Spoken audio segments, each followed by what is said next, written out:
Hi, this is Chris from the Stephanie Miller Show. Please enjoy this exclusive clip from Political Voices Network. I loved, by the way, Hunter Biden's response to, speaking of, I don't know, just being bought off.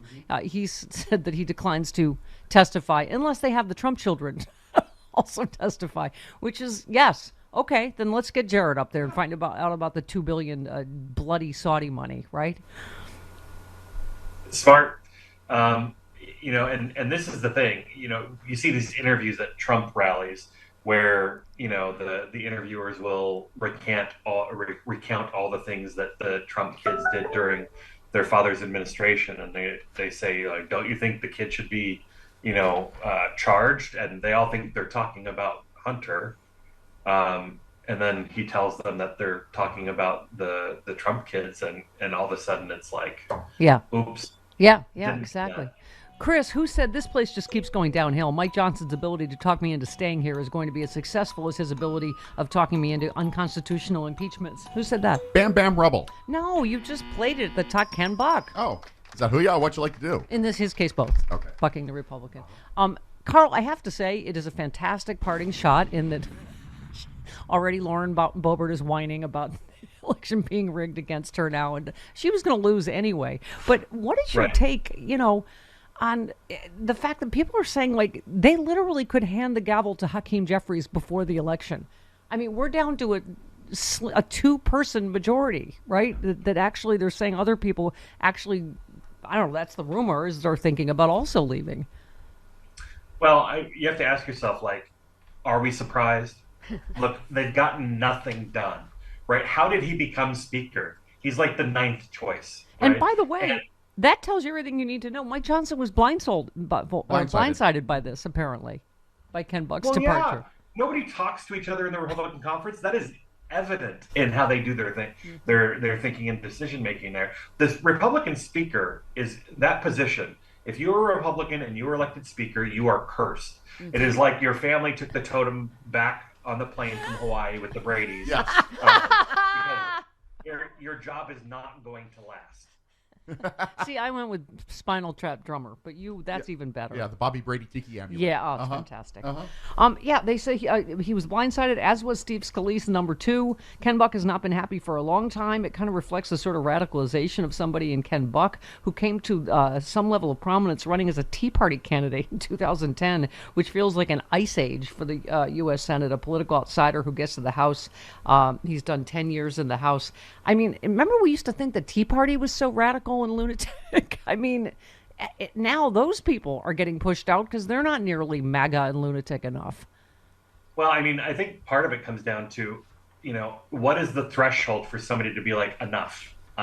Plenty of Republicans have reached that point privately in Congress. Somebody said it's like an abusive, spouse, and who's shocked when the wife finally leaves. I mean, how could they be shocked, right? Well, I think Ken Buck has been very clear about where he stands for the last many months, if not years. But look, the speaker is only the speaker because nobody else could get the job. And if he did not see this position as tenuous at best when he took the job, then it's only a matter of time before he's out on his rear end.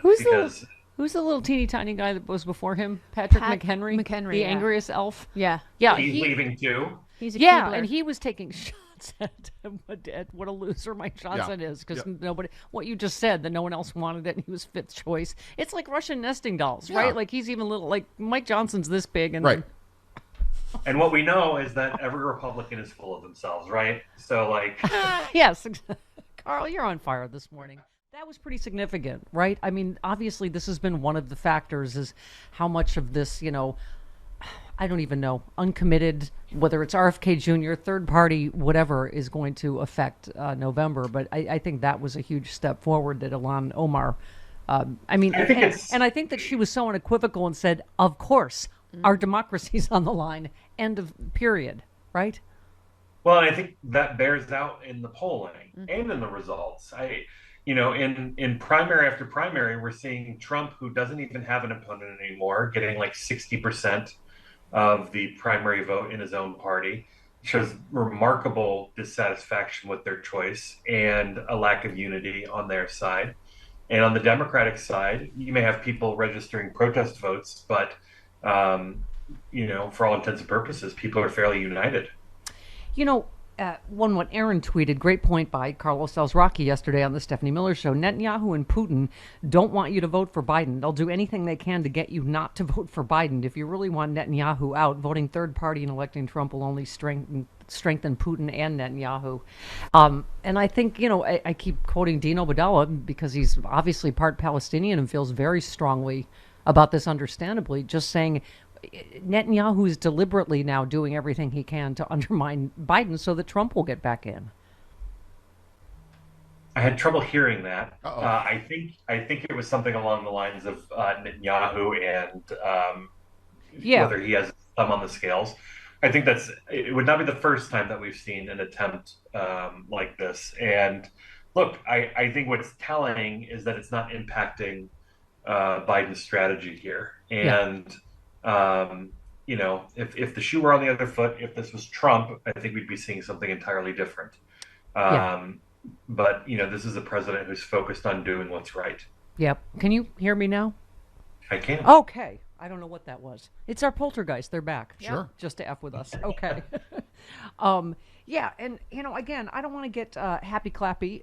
This one, new report shows the majority of the more than 3 million Nikki Haley supporters will vote for President Biden and not Donald Trump. This is more than enough votes to sway the election. That certainly seems to be the case. Again, I guess it's anyone's guess in November, right? Well, you have to have a certain opinion of Donald Trump to continue voting for Nikki Haley weeks after she dropped out of the election. Yes. And so I'm not surprised by it, even if it's only half of that total. That's still a huge number of people. I think it's difficult for Trump because he's done absolutely nothing to grow his constituency in the 12 years that he's been on the political stage, or 10 years he's been on the political stage. And that means that he has nowhere to go. He has nowhere to grow.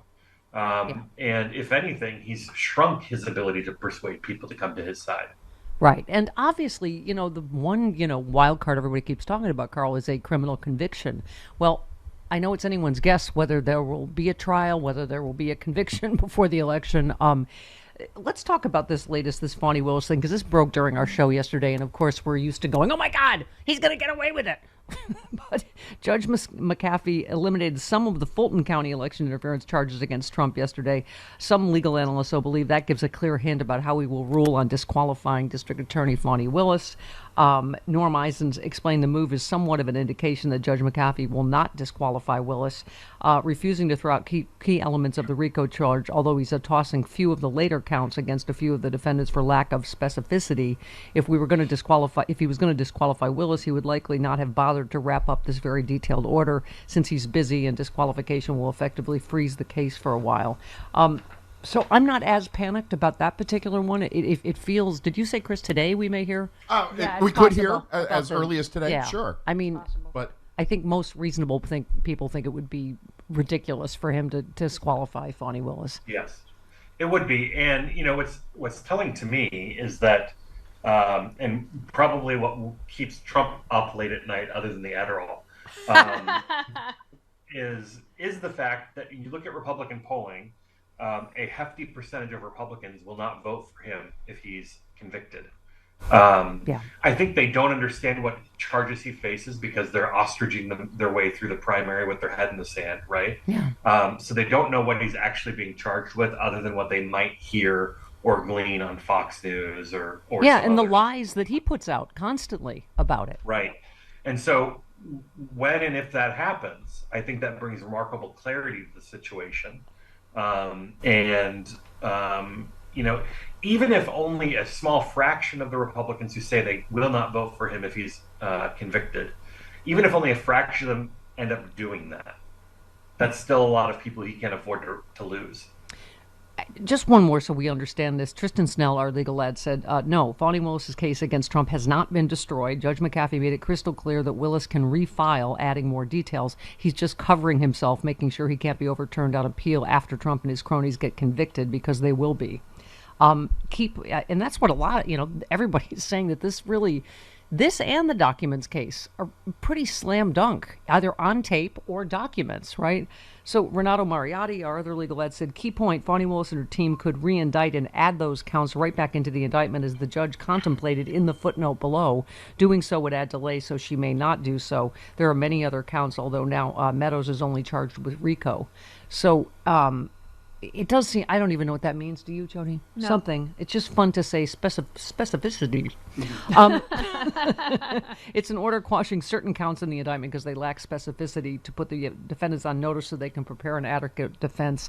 I don't know. I mean, obviously, several counts remain. I mean, I think it's not the best news, but if it does indicate that Fani Willis will not be disqualified, then good. Let's, full speed. And by the way, well, you know what's the you best when you come for the queen, you best not miss. Mm-hmm. Now she's pissed. Yeah. Well, look, it's probably a good thing, and here's my calculus on it.